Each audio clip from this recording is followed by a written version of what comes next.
Hello friends, welcome to editorial analysis by simplified civil services. आज 1 अगस्त को total 3 article discuss करेंगे। The Hindu के तीनों आर्टिकल हैं।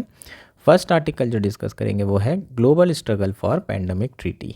नेक्स्ट आर्टिकल जो डिस्कस किया जाएगा वो है प्रॉब्लम पावर। इसमें हम एसएमआर के बारे में बात करेंगे, small and modulator reactors. Third article जो डिस्कस करेंगे वो है AI needs cultural policy not just regulation. आज मेरी तबीयत ठीक नहीं है, इसलिए हो सकता है थोड़ा सा आपको इनकन्वीनियंस हो, फिर भी मैंने कोशिश की है डिसकंटिन्यूटी ना हो, इसलिए मैं ये डिस्कशन करूं।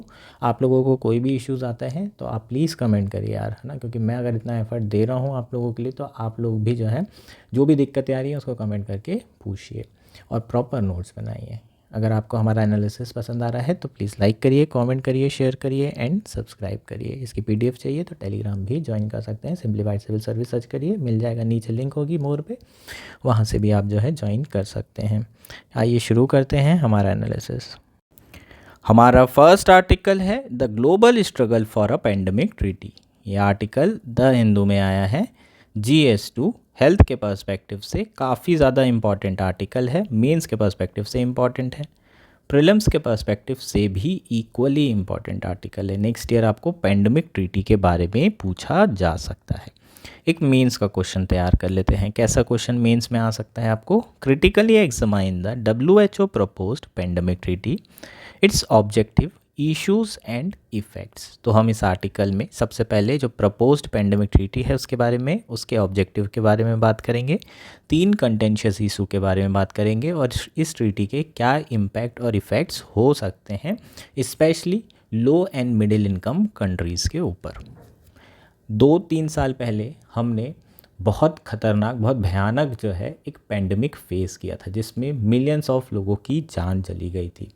उसी कोविड-19 पेंडेमिक के दौरान हमने देखा था कुछ कंट्रीज़ वैक्सीन नेशनलिज्म प्रैक्टिस कर रही थी, वहीं कुछ कंट्रीज़ वैक्सीन डिप्लोमेसी प्रैक्टिस कर रही थी।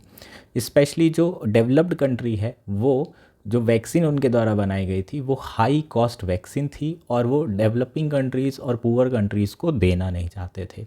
इवन US के जो लोग हैं, जो सेनेटर्स हैं, उन्होंने ये तक कहा था कि ज़्यादा इम्पॉर्टेंट लाइफ यूनाइटेड स्टेट्स के लोगों की है, ना कि बाकी किसी लोगों की, इसलिए उनको सबसे पहले वैक्सीन दी जानी चाहिए। वहीं इंडिया की बात करें तो इंडिया ने वैक्सीन डिप्लोमेसी अपनाई थी। इंडिया ने जो ग्लोबल साउथ की कंट्री है उनके साथ वैक्सीन शेयर की, उन्हें फ्री में वैक्सीन प्रोवाइड करी। सो दोनों तरह की चीज़ें हमें देखने मिली। इसके साथ साथ हमें जो इश्यूज़ देखने को मिले वो है इनइक्वालिटी, है ना, इनइक्विटीज़ हमें देखने को मिली specially low and middle income countries में, जिनके पास वैक्सीन मैन्युफैक्चरिंग बनाने की कैपेबिलिटी नहीं थी। वो डेवलप्ड कंट्री के ऊपर रिलाई कर रहे थे, उतने ज़्यादा उनके पास पैसे भी नहीं थे कि वो इतनी महंगी वैक्सीन खरीद पाएँ। सो बहुत ज़्यादा हमें इश्यूज़ देखने को मिले थे पेंडेमिक ट्रीटी के दौरान। जो ग्लोबल लेवल पर आप देखें तो कंट्रीज़ एक दूसरे से कोऑर्डिनेट भी नहीं कर रही थी, एक दूसरे को सपोर्ट भी नहीं कर रही थी, सब अपने अपने लोगों को बचाने में लगे हुए थे। इन्हीं सारे इश्यूज़ को रिजॉल्व करने के लिए WHO के द्वारा एक पेंडेमिक ट्रीटी प्रपोज की गई और वो पेंडेमिक ट्रीटी पिछले 2 साल से नेगोशिएट की जा रही है। हालांकि अभी जो है पिछले 2 साल से जो नेगोशिएशन चल रहे हैं वो फाइनलाइज नहीं हो पा रहे हैं। अब बात करते हैं कि पेंडेमिक ट्रीटी है क्या। It is an international treaty proposed by World Health Organization design to fortify global pandemic preparedness, implement mechanism for prevention of the same and reduce unconscionable inequities that were painfully obvious during the COVID-19 pandemic. So जो आपकी pandemic treaty है वो international treaty है जिसका main objective है global pandemic preparedness को fortify करना, उसे स्ट्रॉन्ग करना और पेंडेमिक के प्रिवेंशन के लिए प्रॉपर मैकेनिज़्म तैयार करना, प्रॉपर मैकेनिज़्म इम्प्लीमेंट करना, प्लस जो इनइक्विटीज़ हमने देखी थी कोविड-19 के दौरान उस इनइक्विटीज़ को भी एड्रेस करना। The 77th world health assembly WHA recently organized in Geneva witnessed 2 significant development for global health governance। जो रिसेंटली वर्ल्ड हेल्थ असेंबली हुई थी, जो कॉन्फ्रेंस हुई थी जेनेवा में, उसमें 2 हमें डेवलपमेंट देखने को मिले हैं ग्लोबल हेल्थ गवर्नेंस से रिलेटेड। पहला डेवलपमेंट क्या है? It agreed on a package of amendments to the international health regulation 2005 drawn from 300 proposal for reform by the governments of both global south and north and extensively negotiated over the last 2 years। So जो IHR है, international health regulation, जो 2005 में बनाया गया था related to pandemic preparedness, उसमें reform करने की बात की जा रही है। ग्लोबल साउथ और ग्लोबल नॉर्थ की कंट्रीज़ के द्वारा लगभग 300 रिफॉर्म्स प्रपोज किए गए हैं और नेगोशिएट किए जा रहे हैं पिछले 2 सालों में। The IHR amendments aim to enhance the ability of country to prepare for and respond to public health emergency of international concern and introduce a new category for urgent international response, a pandemic emergency. So जो IHR amendments है जो लाए जा रहे हैं, उसका main objective क्या है? Enhance the ability of country. जो कंट्री है उनकी एबिलिटीज़ को एनहांस करना, कि अगर कोई भी पब्लिक हेल्थ इमरजेंसी होती है इंटरनेशनल कंसर्न की, तो वो उसके अगेंस्ट में फुल प्रिपेयर रहें और बढ़िया तरीके से रिस्पॉन्स कर सके। और एक और न्यू कैटेगरी जो है इंट्रोड्यूस की गई है, जिसे पेंडेमिक इमरजेंसी कहा जा रहा है। मतलब मान लीजिए कि कोविड-19 जैसे हालात हो जाते हैं, तो ऐसे में पेंडेमिक इमरजेंसी लगाई जाएगी और पेंडेमिक इमरजेंसी के अंदर कुछ प्रोटोकॉल्स होंगे जो सारी कंट्रीज़ को प्रैक्टिस करने होंगे। The amendment aim to ensure equitable access to health product during health emergency and to mobilize financial resources to support developing countries in building and maintaining core health system capacities required under the IHR। जो amendments हैं, इसका एक M ये भी है कि जो health product हैं उसका इक्विटेबल एक्सेस होना चाहिए। हेल्थ प्रोडक्ट मतलब अगर कोई US में दवाई बन रही है, तो सारे पूरे वर्ल्ड की कंट्री को वो दवाइयों को अवेलेबल कराना, ये जो है IHR का ऑब्जेक्टिव होना चाहिए। चीज़ें क्लियर है? जो कोविड-19 के समय हमने देखा था कि वैक्सीन नेशनलिज्म हो रहा है, ड्रग नेशनलिज्म हो रहा है। सबसे पहले अपने लोगों को ड्रग दिया जा रहा था, दवाइयाँ दी जा रही थी, बाकी कंट्रीज़ के बारे में बिल्कुल भी सोचा नहीं जा रहा था। इसके साथ साथ जो पुअर कंट्री है उनके लिए फाइनेंशियल रिसोर्सेज मोबिलाइज करने की भी बात की जा रही है। जो डेवलप्ड कंट्रीज़ हैं वो सारे लोग कुछ कुछ पैसा इकट्ठा करेंगे और जो पुअर कंट्रीज़ हैं वहाँ पर हेल्थ सिस्टम को स्ट्रॉन्ग करने के लिए, पेंडेमिक से लड़ने के लिए सपोर्ट करेंगे। सो ये आपके कुछ ऑब्जेक्टिव्स हो जाएंगे। 77th WHA की जो कॉन्फ्रेंस हुई थी जेनेवा में, उसका जो दूसरा रिजल्ट आया है वो है कि जो इंटर गवर्नमेंटल नेगोशिएटिंग बॉडी है जो कि ये ट्रीटी नेगोशिएट कर रही है, वो जल्द से जल्द WHO पेंडेमिक एग्रीमेंट को कंप्लीट करेगी। 2025 में टारगेट रखा गया है। अगर उससे पहले भी हो जाता है 2024 में, तो ये अच्छी चीज़ है और इसी पे फोकस किया जाएगा। नाउ बात करते हैं कंटेंशियस इश्यूज़ के बारे में। तो हमारा ऑब्जेक्टिव हो गया। अब नेक्स्ट है कंटेंशियस इशू। 3 कंटेंशियस इशू हैं। पहला है PABS, a pathogen access and benefit sharing mechanism. दूसरा इशू है technology transfer NIPR, intellectual property rights. और थर्ड है आपका वन हेल्थ अप्रोच। इन तीनों के बारे में अब डिटेल में चर्चा करते हैं। सबसे पहला है आपका pathogen access and benefit sharing mechanism. ये जो पेंडेमिक ट्रीटी है उसका कोर है, मेन जो फोकस है वो PABS मैकेनिज्म के ऊपर है और ये कंटेंशियस इशू है, इसी पर नेगोशिएशन चल रहा है। लेकिन जो कंट्रीज़ हैं वो इस पर्टिकुलर इशू पे कंसेंसस बनाने में असमर्थ है, अभी तक के फेल है। The most contentious issue in the pandemic agreement negotiation has been the pathogen access and benefit sharing system in article 12, often seen as a heart of the agreement. So article 12 में PABS से related provision दिए हुए हैं और इसी पे अभी negotiation चल रहा है, लेकिन कंसेंसस नहीं बना है। PABS system aims to ensure that genetic resources and the pathogen sample shared from developing country, which are mostly likely sources of such pathogen, are reciprocated with corresponding benefits such as vaccine and diagnostics that result from research and development on samples and data provided from global south। सो इसको एक example से समझते हैं। Let's say कि Africa की कोई country है जहाँ पर कोई वायरस मिला है।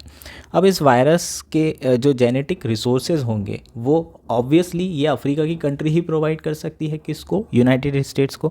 सो यूनाइटेड स्टेट्स के जो साइंटिस्ट हैं उनको सबसे पहले तो पैथोजन चाहिए होगा, वायरस है कैसा, तभी तो वो उसके अगेंस्ट में ड्रग बना पाएंगे। जब तक के डायग्नोस नहीं करेंगे तब तक के पता कैसे चलेगा कि कौन सी दवाई लगेगी, ठीक?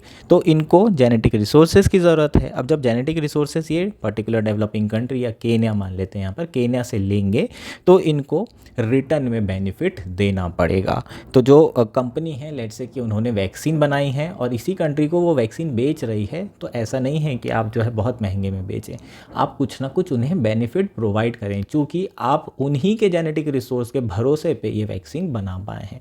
तो आपको डेवलपिंग कंट्रीज़ को क्या करना पड़ेगा? अपने जो बेनिफिट्स हैं उसे शेयर करना पड़ेगा। Low and middle income countries LMICs are pushing for a guarantee of at least 20% of shared pandemic products, while many high income countries argue that 20% should be the maximum limit, and some rich countries will not even agree to 20%. जो LMIC है, लो and middle income country, उनका कहना है कि जो pandemic products हैं कम से कम 20% pandemic product आपको शेयर करना पड़ेगा। लेट्स से कि यूनाइटेड स्टेट्स ने वैक्सीन बनाई और 1 करोड़ जो है वैक्सीन्स के प्रोडक्ट बनाए, तो कम से कम मिनिमम उसे 20% प्रोडक्ट इंडिया को, अगर इंडिया से जेनेटिक रिसोर्स गया है तो इंडिया को देना पड़ेगा, शेयर करना पड़ेगा। ऐसा LMIC कंट्रीज़ कह रही है, कम से कम कह रही है कि कम से कम 20% हमसे शेयर करो। वहीं जो डेवलप्ड कंट्री है वो बोल रही है कि मैक्सिमम 20% लिमिट होनी चाहिए, और कुछ कंट्रीज़ ऐसी हैं जो कि रिच कंट्रीज़ हैं, वो बोल रही है कि 20% बहुत ज़्यादा है, इतना भी नहीं देना चाहिए। सो ये एक बहुत बड़ा इशू है कि कितना शेयर करना है पेंडेमिक प्रोडक्ट को। तो ये हमारा फर्स्ट इशू हो जाएगा। नेक्स्ट क्या है? Transfer technology and intellectual property rights. ठीक, जो टेक्नोलॉजी का ट्रांसफ़र है वो बहुत इंपॉर्टेंट है यार, है ना, कि आपने जो वैक्सीन बनाई, अगर उस वैक्सीन को किस तरीके से आप बना रहे हैं वो डेवलपिंग कंट्रीज़ के साथ शेयर कर देंगे तो बहुत सारे इश्यूज़ जो है आएंगे नहीं। आपको 20% शेयर नहीं करना पड़ेगा, है ना, पहले तो डेवलपिंग कंट्रीज़ के साथ। दूसरा, पूरी दुनिया की पॉपुलेशन के लिए एक जगह से मैन्युफैक्चरिंग करना पॉसिबल नहीं है, तो लोकल प्रोडक्शन अगर बढ़ता है तो पूरे 7-8 जो बिलियन पॉपुलेशन है सबके लिए वैक्सीन बनाई जा सकती है। उसमें टेक्नोलॉजी ट्रांसफ़र बहुत इंपॉर्टेंट रोल अदा कर सकता है। लेकिन प्रॉब्लम आती है इंटेलेक्चुअल प्रॉपर्टी राइट्स की। जो डेवलप्ड कंट्रीज़ हैं, जो कि बहुत पैसा खर्चा कर रही हैं, रिसर्च एंड डेवलपमेंट करके वैक्सीन बना रही है, वो आपके साथ टेक्नोलॉजी ट्रांसफ़र क्यों करेगी? लेकिन चूंकि ये पेंडेमिक का समय है, ये नॉर्मल टाइम्स नहीं है। अगर आप कोई वैक्सीन बना रहे हैं या फिर आप कोई एक ड्रग बना रहे हैं नॉर्मल टाइम्स में, तो कोई दिक्कत नहीं है, उसके ज़्यादा इम्पैक्ट नहीं है ना, वो पूरे ग्लोबल वर्ल्ड को अफेक्ट नहीं कर रही है, पेंडेमिक नहीं है। तो फिर आप बोल सकते हैं कि हाँ ठीक है, पेटेंट रखो और हाई कॉस्ट और मोनोपोली और जो करना है आप करो, लेकिन डेस्परेट टाइम में आपको डेस्परेट मेजर्स लेने की ज़रूरत है। इंटेलेक्चुअल प्रॉपर्टी राइट्स से रिलेटेड जो भी इश्यूज़ हैं इसमें वेवर देने की ज़रूरत है। तो जैसे कि फाइज़र है, उसने अगर वैक्सीन बनाई है तो वो अगर टेक्नोलॉजी ट्रांसफ़र कर देगी तो इंडिया जैसी कंट्री भी mRNA वैक्सीन बना पाएगी। जो बाकी कंट्री है अफ्रीका की, वो भी mRNA वैक्सीन बना पाएगी और उनकी पॉपुलेशन के लिए वैक्सीन डेवलप कर पाएगी।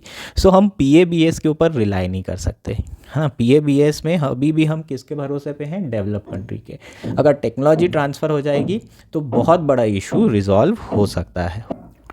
Intellectual property protection, rich world hoarding, export restriction and manufacturing limitation all contributed to vaccine inequity during the COVID-19 pandemic. जो इंटेलेक्चुअल प्रॉपर्टी प्रोटेक्शंस थे, इंटेलेक्चुअल प्रॉपर्टी पता तो है ना आप लोगों को, एक बार बता देता हूँ नहीं तो फिर बोलोगे कि सर पता ही नहीं था। ठीक, IPR का मतलब ये होता है लेट्स से कि आपने कुछ नॉवल इन्वेंशन की, तो जब आप नॉवल इन्वेंशन करते हो, रिसर्च एंड डेवलपमेंट करते हो, करोड़ों रुपए खर्चा करते हो और आपने एक वैक्सीन बनाई, तो आपको 20 साल की मोनोपोली दी जाती है। इसका मतलब 20 साल तक के इस पर्टिकुलर प्रोडक्ट को इस पर्टिकुलर मेथड से कोई और बना नहीं सकता, और अगर बनाया है तो उसे इस कंपनी को रॉयल्टी देना पड़ेगा, उसे इस कंपनी को कुछ पैसा देना पड़ेगा। जेनेरिक मेडिसिन या जेनेरिक वैक्सीन नहीं बनाई जा सकती 20 साल तक। एक बार 20 साल निकल गए, मोनोपोली चली गई, उसके बाद इन्होंने जो टेक्नोलॉजी यूज़ की है उसे बाकी लोगों को भी दिया जा सकता है। सो 20 साल तक के इन्हें इंटेलेक्चुअल प्रॉपर्टी राइट्स के अंदर प्रोटेक्शन दिया जाएगा, कंप्लीट मोनोपोली दी जाएगी। सो इसके कारण रिच वर्ल्ड कंट्रीज़ जो है वैक्सीन अपनी होल्ड करके रखी हुई थी, एक्सपोर्ट रिस्ट्रिक्शंस लगा के रखी थी, और जो मैन्युफैक्चरिंग लिमिटेशंस है, बहुत ज़्यादा मैन्युफैक्चर नहीं कर सकते थे, उतना ज़्यादा उनके पास इंफ्रास्ट्रक्चर नहीं था। सो ऐसे में जो है ज़्यादा लोगों के लिए मैन्युफैक्चर नहीं कर पा रहे थे। तो ओवरऑल इन सारे रीजंस के कारण हमें वैक्सीन इनइक्विटी देखने को मिली थी कोविड-19 पैंडमिक के दौरान। सो जो कंट्रीज़ हैं lower and middle income country, वो चाहती हैं कि भाई टेक्नोलॉजी ट्रांसफ़र होना चाहिए और लोकल प्रोडक्शन होना चाहिए, जो कि PABS नेगोशिएशन के फेलियर को कंपनसेट कर सकता है। हम चैरिटी पे रिलाई नहीं करना चाहते, आप हमको टेक्नोलॉजी ट्रांसफ़र करिए पैंडमिक के समय में।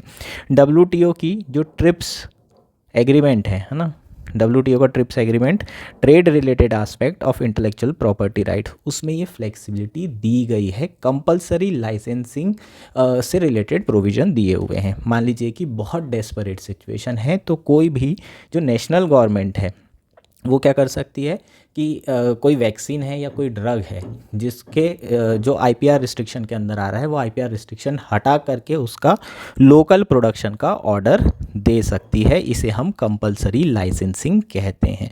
सो कंपलसरी लाइसेंसिंग के अंदर ट्रिप्स एग्रीमेंट में जो फ्लेक्सिबिलिटी दी है, इससे रिलेटेड भी इश्यूज आ रहे हैं, है ना। जो IPR वेवर की बात की जाती है ट्रिप्स के अंदर, उसमें जो डेवलप्ड कंट्री हैं वो एक्सेप्ट नहीं कर रही है कि IPR वेवर दिए जाने चाहिए, ये वो एक्सेप्ट करने को तैयार नहीं है। सो ये एक बहुत बड़ा कंटेंशियस इशू बन के आ रहा है। जो हाई इनकम कंट्री है वो एडवोकेट कर रही है voluntary and mutually agreed terms, but the use of VMAT language could discourage country particularly LMIC from adopting mandatory approach recognise under the TRIPS agreement. जो हाई इनकम कंट्री है उनका कहना है कि वॉलेंट्री और म्यूचुअली एग्रीड टर्म्स पर IPR relaxation दिया जाना चाहिए। कंपलसरी आप कोई भी प्रोविज़न नहीं डालेंगे, आप हमें फोर्स नहीं कर सकते, लेकिन LMIC का कहना है कि भाई मैंडेटरी प्रोविज़न डालना चाहिए कि ट्रिप्स के अंदर हम ये फ्लेक्सिबिलिटी यूज़ कर सकते हैं। कंपलसरी लाइसेंसिंग जो प्रोविज़न है उसके अंदर जेनेरिक वैक्सीन का प्रोडक्शन कर सकते हैं, स्पेशली इंडिया जैसी कंट्री को बेनिफिट मिलेगा। नाउ थर्ड इशू है वन हेल्थ अप्रोच। जो एग्रीमेंट है उसमें बहुत सारी कंट्री चाहती है कि वन हेल्थ अप्रोच को अपनाना बहुत ज़्यादा ज़रूरी है। वन हेल्थ अप्रोच होती क्या है? That recognizes the interconnection between the health of people, animal and environment, promote a coherent, integrated or coordinated and collaborative effort among all relevant organizations, sector and actors as appropriate. So one health approach का मतलब बहुत simple है, हमें सिर्फ human health पर focus नहीं करना है, हमें एनिमल की हेल्थ पर भी फोकस करना है, हमें एनवायरनमेंट की हेल्थ पर भी फोकस करना है। अगर एनवायरनमेंट हेल्थ मेंटेन रहेगी, एनिमल हेल्थ मेंटेन रहेगी, तो कोविड जैसे वायरस है जो कि एनिमल से ही आया था, जोनेटिक वायरस था, तो ये वायरस ह्यूमन तक पहुंचेगा नहीं। सो अगर हम पूरे इकोसिस्टम पर फोकस करेंगे, एक वन हेल्थ अप्रोच रखेंगे, जानवर का भी उतना ही ध्यान रखा जाएगा, एनवायरनमेंट का भी उतना ही ध्यान रखा जाएगा, इंसानों का भी उतना ध्यान रखा जाएगा, तब जाके जो है हम इस तरह के पेंडेमिक को क्या कर सकते हैं, प्रिवेंट कर सकते हैं। उसके लिए हमें कोहेरेंट, इंटीग्रेटेड, कोऑर्डिनेटेड और कोलोबरेटिव एफर्ट की ज़रूरत है ना। तो ये जितने भी वर्ड हैं इस एकदम याद कर लो इसको। कोहेरेंट मतलब एकदम प्रॉपर होनी चाहिए आपकी, एकदम क्लियर होनी चाहिए आपकी गाइडलाइंस। दूसरी कोऑर्डिनेटेड होना चाहिए, कोऑर्डिनेट मतलब सारी कंट्री एक दूसरे से कोऑर्डिनेट कर सके। इंटीग्रेटेड हो मतलब हाँ सारे एस्पेक्ट इंक्लूड होने चाहिए। कॉम्प्रिहेंसिव हो मतलब सारे डायमेंशन, सारे स्टेक होल्डर आपको इंक्लूड करना है। इस तरह की अप्रोच बहुत ज़रूरी है। High income country like European union वो ये कह रहे हैं कि भाई वन हेल्थ अप्रोच होना चाहिए। जो लो और middle income country, specially African countries हैं, उनका ये कहना है कि हम हेल्थ के ऊपर तो खर्चा नहीं कर पा रहे हैं, हमारे पास फाइनेंशियल रिसोर्स ही नहीं है। हम जो है अब एनवायरनमेंट पे भी फोकस करें, अब हम जो है एनिमल पे भी फोकस करें, तो फाइनेंशियल रिसोर्स इंसानों के लिए नहीं है और तुम बाकी वन हेल्थ अप्रोच को इम्प्लीमेंट करने की बात कर रहे हो। तो ऑलरेडी जो है स्ट्रेन रिसोर्सेज हैं और एक्स्ट्रा जो है additional burden low middle income country पर आ जाएगा वन हेल्थ अप्रोच से। एक और इशू है वो है रोबस्ट कंप्लायंस मैकेनिज़्म की बहुत ज़्यादा ज़रूरत है और अभी IHR में कोई रोबस्ट कंप्लायंस मैकेनिज़्म नहीं है। तो इसमें जो एग्रीमेंट है इसमें प्रपोज किया है कि हर 5 साल में कॉन्फ्रेंस ऑफ पार्टीज़ की जो मीटिंग है वो होगी, और उसी मीटिंग में हम देखेंगे कि जो ऑब्जेक्टिव्स हैं वो फुलफ़िल हो रहे हैं, जो टारगेट्स हैं वो फुलफ़िल हो रहे हैं या नहीं हो रहे हैं। हर 5 साल में जो ट्रीटी है उसकी फंक्शनिंग को रिव्यू किया जाएगा। तो ये चीज़ सीओपी प्रपोज की गई है। तो आपका ये कंक्लूजन हो जाएगा, लिख सकते हो, बढ़िया कंक्लूजन दिया है। With recent amendments to IHR and ongoing pandemic agreement negotiation, the world has already made unprecedented strides in international law. The coming months of negotiations are crucial and the treaty is not just for the next pandemic but also serve as a blueprint for more equitable and resilient global health system। क्या कह रहा है कि जो pandemic treaty negotiation हो रहा है उसमें ऑलरेडी जो वर्ल्ड है वो आगे आकर बहुत अच्छा काम कर रहा है, अनप्रेसिडेंटेड वर्क कर रहा है, बहुत दर्शनीय काम कर रहा है। ये जो नेगोशिएशन है आने वाले समय में बहुत क्रूशल है, आने वाले मंथ में इसे नेगोशिएशन को कंप्लीट करने की ज़रूरत है।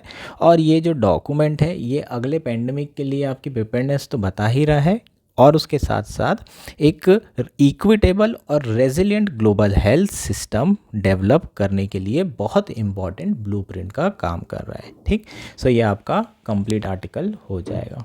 हमारा नेक्स्ट आर्टिकल है प्रॉब्लम पावर। ये आर्टिकल द हिंदू में आया है। GS3 science and technology mains के पर्सपेक्टिव से, प्रीलिम्स के पर्सपेक्टिव से काफ़ी इंपॉर्टेंट आर्टिकल है। इस आर्टिकल में हम SMR small modular reactor, nuclear reactor के बारे में बात करेंगे। न्यूक्लियर एनर्जी अगर हम देखें तो UPSC का फेवरेट टॉपिक है। प्रीलिम्स में भी क्वेश्चन पूछे जाते हैं लगातार और मेंस में भी, सो काफ़ी इंपॉर्टेंट है आपके 2025 प्रीलिम्स के लिए। SMR आपको पूछा जा सकता है। इस बार बजट में भी स्मॉल मॉड्यूलर रिएक्टर से रिलेटेड अनाउंसमेंट हुआ है, उसको देख लेते हैं क्या अनाउंसमेंट किया है। आर्टिकल शुरू करते हैं। Indian government is planning to team up with private sector to study and test small modular reactor.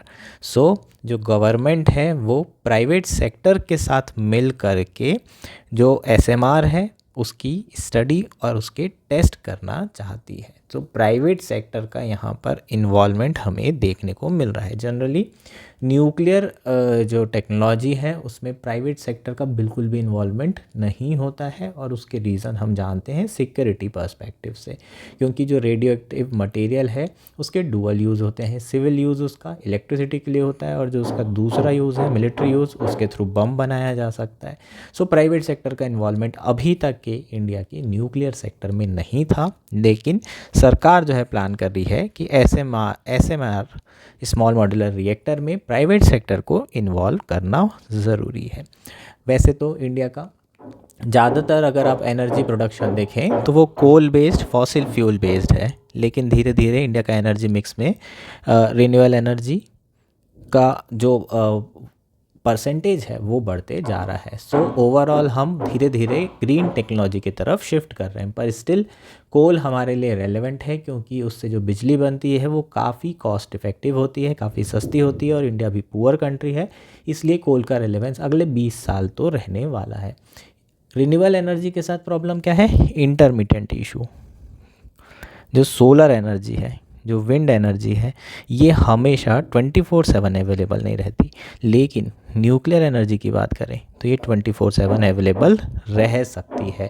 सो हमें न्यूक्लियर एनर्जी के जो बेनिफिट हैं वो बहुत ज़्यादा हमें देखने को मिलते हैं, लेकिन इसके साथ प्रॉब्लम क्या आती है? Safety issue, safety concern problem आती है। जैसे कि आपने शेरनोबिल के बारे में सुना होगा, यूक्रेन में जो शेरनोबिल न्यूक्लियर पावर प्लांट में ब्लास्ट हुआ था, उसके कारण शेरनोबिल यूक्रेन एरिया में अभी तक के बोलते हैं कि पेड़ तक वहाँ पर नहीं ग्रो हो पा रहे हैं। ये इतना बुरा हाल है रेडिएशन के कारण। कई जनरेशन में जो है आपको कैंसर या फिर जेनेटिक इश्यूज़ देखने को मिले हैं। तो ये एक बहुत बड़ा इशू है कि सेफ्टी बहुत बड़ा कंसर्न है। अगर न्यूक्लियर पावर किसी भी कारण से डिसफंक्शनल हो जाता है या फिर उसमें किसी तरह की प्रॉब्लम आ जाती है तो आसपास के पूरे एरिया में बहुत ज़्यादा तबाही, कैटास्ट्रॉफ और डिज़ास्टर ला सकता है।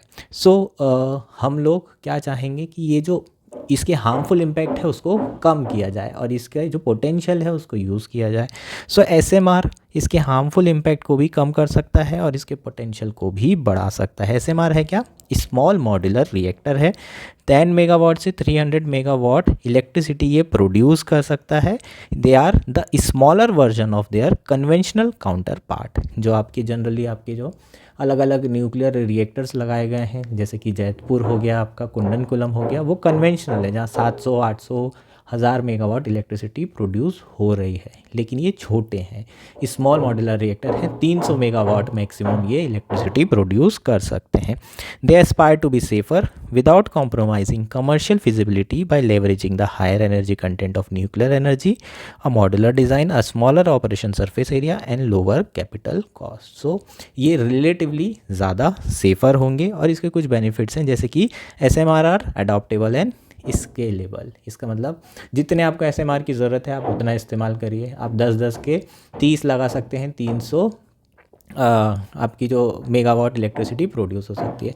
आप चाहें तो 300 के 3 लगा सकते हैं, 300 के 3 लगाएंगे तो आपको 1900 मेगावाट इलेक्ट्रिसिटी मिल जाएगी।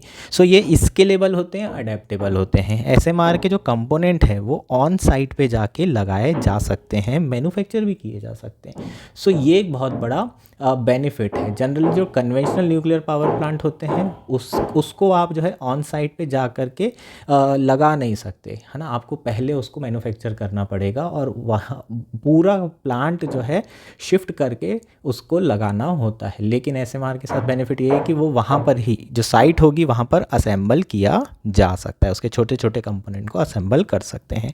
नेक्स्ट क्या है? It has a large refuelling interval. 3 से 7 साल का रिफ्यूलिंग इंटरवल होता है। कन्वेंशनल काउंटर पार्ट की बात करें तो उसमें 1 से 2 साल के बीच में आपको रिफ्यूलिंग करनी पड़ती है। तो ऑपरेशनल एफिशिएंसी भी इसकी काफ़ी बढ़िया है। कुछ SMR तो ऐसे हैं जिन्हें 30 साल की लाइफ एक्सपेक्टेंसी होती है विदाउट रिफ्यूलिंग। नेक्स्ट जो इशू है वो लैंड एक्विजिशन से रिलेटेड है। बहुत बड़ी लैंड की रिक्वायरमेंट होती है। प्लांट के लिए तो कम लगती है, लेकिन इन केस कि कोई एक्सीडेंट हो जाता है तो आसपास का बहुत बड़ा एरिया आपको खाली चाहिए, वहाँ पर पॉपुलेशन नहीं रह सकती है। सो आपका जो लैंड एक्विजिशन है एक बहुत बड़ा इशू था। कॉम्पैक्ट डिज़ाइन के कारण SMR की वो रिजॉल्व हो जाता है। नेक्स्ट क्या है? Better safety feature. जो फीचर्स हैं वो भी सेफ्टी फीचर्स बहुत बढ़िया हैं। किसी पर्सन को जाके इन प्लांट को बंद करने की ज़रूरत नहीं, सारी चीज़ें ऑटोमेटिक हो जाती है और इकोनॉमिकल भी हैं, कॉस्ट इफ़ेक्टिव भी हैं। नाउ कुछ इश्यूज़ के बारे में बात कर लेते हैं। चूँकि गवर्नमेंट प्राइवेटाइजेशन कर रही है न्यूक्लियर पावर जनरेशन का, तो रेगुलेटरी सेफगार्ड मैकेनिज़्म को और रोबस्ट करने की ज़रूरत पड़ेगी। क्यों पड़ेगी? क्योंकि जो रेडियो एक्टिव मटेरियल है उसका डाइवर्जन हो सकता है। जो एनरिच यूरेनियम है उसको डाइवर्ट करके किसी को बेचा जा सकता है, प्राइवेट पार्टी को, और हम जानते हैं कि एनरिच यूरेनियम के थ्रू आपके न्यूक्लियर बॉम्ब बनाए जा सकते हैं। तो मिलिट्री यूज़ ना हो ऐसे रॉ मटेरियल्स का, एनरिच यूरेनियम का, इसलिए रोबस्ट सेफगार्ड की बहुत ज़्यादा ज़रूरत पड़ेगी। इनिशियली जो फर्स्ट जनरेशन SMR है उसमें तो लो एनरिच यूरेनियम से काम चल जाएगा और वो ऑन साइट पे असेंबल भी हो जाते हैं। लेकिन दिक्कत क्या आएगी कि आपका रिफ्यूलिंग पीरियड कितना है? 1 से 3 साल के अराउंड है। 3 साल में आपको रिफ्यूलिंग करनी, तो रिफ्यूलिंग के दौरान डर रहेगा कि यार ये जो आपके रेडियो एक्टिव प्रोडक्ट्स हैं, है ना, जो रेडियो एक्टिव मटेरियल्स हैं वो डाइवर्ट ना हो जाए। और दूसरा इशू ये है कि ये जो प्रोसेस होगी SMR की, इसमें जो आपको रिज़ल्ट मिलेगा, जो बाय प्रोडक्ट मिलेगा, वो प्लूटोनियम बनेगा और प्लूटोनियम जो है बॉम्ब बनाने के लिए इस्तेमाल किया जा सकता है। सो अल्टीमेटली जो है सबसे बड़ा जो फियर रहेगा वो प्लोरीफेरेशन का रहेगा। जो एटॉमिक मटेरियल्स हैं, जो रेडियो एक्टिव मटेरियल्स हैं, उसका प्लोरीफेरेशन ना हो जाए, इसलिए रोबस्ट मैकेनिज़्म चाहिए होगी। इसके अलावा जो इशू आएगा वो इकोनॉमिक ऑफ स्केल का आएगा, है ना। जब आप बड़े प्लांट्स लगाते हैं तो इलेक्ट्रिसिटी लगातार हाई इलेक्ट्रिसिटी प्रोड्यूस होती है, ओवरऑल आपकी कॉस्ट कम हो जाती है, और एक बार वो क्रिटिकल फ्रीक्वेंसी पहुंच गई तो उसके बाद लगातार आपको पावर जनरेशन होता रहता है। यहाँ आपके कई सारे छोटे छोटे SMR लगाए जाएंगे, कुछ आपके क्रिटिकल पहुँचेंगे, कुछ नहीं पहुँचेंगे, तो बहुत सारे इशूज़ आ सकते हैं। स्मार्ट ग्रिड चाहिए आपको, अदरवाइज़ फ्लक्चुएशन होगा इलेक्ट्रिसिटी के ट्रांसमिशन में, तो ये कुछ इशूज़ आ सकते हैं। कॉस्ट, इनिशियली कॉस्ट हाई हो सकती है। Nuclear reactors have a fixed base line cost and safety expectations that do not change with energy output. So कुछ इनिशियल जो अपफ्रंट कॉस्ट है वो तो आएगी, है ना, बेसलाइन कॉस्ट प्लस जो सेफ्टी एक्सपेक्टेशन कॉस्ट है वो रहेगी, और जो कि आउटपुट के साथ कम नहीं होने वाली है। तो ऑटोमेटिकली जो SMR बेस्ड टैरिफ होंगे वो बहुत लो नहीं होंगे, वो हो सकता है इनिशियली तो आपको हाई मिले। सो जो डिपार्टमेंट ऑफ एटॉमिक एनर्जी है उन्होंने इसी कारण से जो न्यूक्लियर रिएक्टर है उसकी कैपेसिटी को 200 मेगावाट से 700 मेगावाट किया था, क्योंकि कॉस्ट हाई पड़ रही थी, इकोनॉमिक ऑफ स्केल में प्रोडक्शन नहीं हो रहा था। सो ये एक बहुत बड़ा आपका चैलेंज रहने वाला है। इसके अलावा और क्या क्या इश्यूज आ सकते हैं। सो SMR की जो एबिलिटी है to bolster the prospect of nuclear power in India will depend on their commercial viability and in turn on the availability of less uncertain market condition, stable grids and opportunity to mass produce parts and price of proliferation resistance. So ये जो है आपका SMR कब viable हो सकता है, कब ये इंडिया में न्यूक्लियर पावर प्लांट एनर्जी के प्रोस्पेक्ट को बूस्ट कर सकता है। सबसे पहले तो कॉस्ट इफेक्टिव होना चाहिए। दूसरा, जो मार्केट कंडीशंस हैं वो अनसर्टेन नहीं होना चाहिए, जो भी इलेक्ट्रिसिटी प्रोड्यूस हो रही है उसको मार्केट मिलना चाहिए। तीसरा, स्टेबल ग्रिड्स होनी चाहिए, जो आपके बिजली के तार हैं जो कि ट्रांसमिशन का काम करते हैं। और इसके अलावा जो पार्ट्स हैं, है ना, वो मास मतलब इकोनॉमिक ऑफ स्केल लेवल पर, मास लेवल पर बल्क प्रोडक्शन हो, ताकि उसकी जो कॉस्ट हो SMR के जो पार्ट्स हैं उसकी वो कम हो सके, और अल्टीमेटली आपका जो प्राइवेट पार्टी है वो किसी भी तरह का मिलिट्री यूज़ करने के लिए डाइवर्जन ना कर पाए। ये सारी चीज़ों पर डिपेंड करेगा SMR का जो है फ्यूचर में इस्तेमाल। चीज़ें क्लियर है? ये हमारा पूरा आर्टिकल था। होपफुली आर्टिकल क्लियर हो गया होगा। हमारा नेक्स्ट और आज का लास्ट आर्टिकल है AI needs cultural policy not just regulation. Article the Hindu में आया है। GS3 science and technology mains के पर्सपेक्टिव से इंपॉर्टेंट है। इस आर्टिकल में हम आर्टिफिशियल इंटेलिजेंस से रिलेटेड जो एथिकल इश्यूज़ हैं उसके बारे में बात करेंगे। 2 एथिकल इशू आपको ऐड करना है ना। आप जानते हैं एथिकल इश्यूज़ आर्टिफिशियल इंटेलिजेंस के साथ क्या क्या हैं, उसमें 2 चीज़ों को यहाँ बस ऐड करना है। इससे ज़्यादा इंपॉर्टेंट ये आर्टिकल नहीं है, वो मैं आपको एक्सप्लेन कर देता हूँ, है ना। आर्टिफिशियल इंटेलिजेंस में एथिकल इशू क्या है पहले तो ये जान लो। एथिकल इश्यूज़ ये हैं यार कि जो हम डेटा फीड करते हैं उसमें बायसनेस हो सकती है ना। अगर मान लीजिए कि मेरा बिहेवियर देख करके मशीन सीख रही है और मैं पर्टिकुलर कम्युनिटी के अगेंस्ट बायस्ड हूँ, तो ऐसी सिचुएशन में क्या होगा कि जो रोबोट होगा या जो आपकी मशीन होगी वो भी पर्टिकुलर कम्युनिटी के अगेंस्ट बायस्ड हो सकती है, और उसके रिस्पॉन्स भी बायस्ड रिस्पॉन्स आ सकते हैं। जनरली जो डेवलप्ड वर्ल्ड है वही आर्टिफिशियल इंटेलिजेंस से रिलेटेड मशीन मैन्युफैक्चर कर रही है, प्रोड्यूस कर रही है। तो ऐसी सिचुएशन में क्या हो सकता है कि जो डेटा इन लोग फीड करेंगे उसमें जो वाइट मैन है, जो आपके यूनाइटेड स्टेट्स या वेस्टर्न यूरोपियन कंट्री का जो बायसनेस है इन मशीन में देखने को मिलेगा, और जो लोअर और पुअर डेवलपिंग कंट्रीज़ हैं, जो लो इनकम कंट्रीज़ हैं, उनके अगेंस्ट में ये बायसनेस देखने को मिले। एक रिसेंट इंसिडेंट हुआ था जिसमें फेसबुक में स्टिकर्स में जो इज़राइल के बच्चे हैं उन्हें मिलिट्री की बंदूक लेकर दिखाया जा रहा था, और वहीं पैलेस्टीन के जो बच्चे हैं उनको भी बंदूक के साथ दिखाया जा रहा था, लेकिन उन्हें एज अ टेररिस्ट पोर्ट्रे किया जा रहा था। तो ये अल्टीमेटली क्या बता रहा है? एथिकल बायसनेस बता रहा है। तो इसमें हमें 2 चीज़ें और इंक्लूड करनी है इस इशू में। पहला तो इशू ये है कि जो डेटा अभी डाला जा रहा है, फीड किया जा रहा है आर्टिफिशियल इंटेलिजेंस लैंग्वेज मॉडल्स में, LLM में, है ना, उसमें ये डेटा सफिशिएंट नहीं है। वैसे तो बहुत सारी लाइब्रेरीज का टोटल मिला दिया जाए, है ना, वर्ल्ड की, तब भी उससे अधिक डेटा है, पर स्टिल अभी डेटा पीक पर जनरेट नहीं हुआ है। और दूसरा कि जो इशू है वो है कि जो डेटा फीड किया जा रहा है वो पायरेटेड डेटा है ना। हम देखें जो वर्ल्ड लाइब्रेरीज़ में डेटा रखा हुआ है वो एक पब्लिक गुड है। पब्लिक गुड का मतलब नॉन राइवलस है, नॉन एक्सक्लूडेबल है, और इसको अवेलेबल कराना सबके लिए बहुत इंपॉर्टेंट है। ठीक, सो ये पब्लिक गुड को जब तक आप अवेलेबल नहीं कराएंगे, ये डेटा जब तक आप फीड नहीं करेंगे, तब तक कि आपको एथिकल बायसनेस दिखाई देगी ही देगी। सो ये एक बहुत बड़ा चैलेंज है। दूसरा एक और इशू है कल्चरल, है ना। हर कंट्री के अलग अलग कल्चर है, तो आपको developing countries, poor developing countries है ना, लो इनकम कंट्रीज़, यहाँ के कल्चर के हिसाब से भी जो डेटा प्रोड्यूस हो रहा है, जनरेट हो रहा है, वो डेटा भी आपको फीड करना पड़ेगा। जो लोअर इनकम कंट्रीज़ है वहाँ पर अभी इतना डेटा प्रोड्यूस नहीं हो रहा है। सो अलग अलग कल्चर के हिसाब से आपको चीज़ें जो डेटा है उसे फीड करना पड़ेगा, अदरवाइज़ ये जो बायसनेस है वो आगे भी बनी रहेगी। सो ये चीज़ें बेसिकली आर्टिकल में कही गई है। इसके अलावा आर्टिकल बिल्कुल भी इंपॉर्टेंट नहीं है। तो आपको 2-3 चीज़ों का ध्यान रखना है। एक तो डेटा सफिशिएंटली जनरेट नहीं हो रहा है जो फीड करने वाला, दूसरा पायरेटेड डेटा यूज़ किया जा रहा है, और तीसरा जो लो इनकम कंट्रीज़ है वहाँ के कल्चर के हिसाब से डेटा जो है फीड करने की ज़रूरत है। ये 3 चीज़ें आपको बहुत ज़्यादा इंपॉर्टेंट पॉइंट है, इसे नोट डाउन कर सकते हैं। ये हमारा लास्ट आर्टिकल था। That's it for today. Thank you and enjoy your day.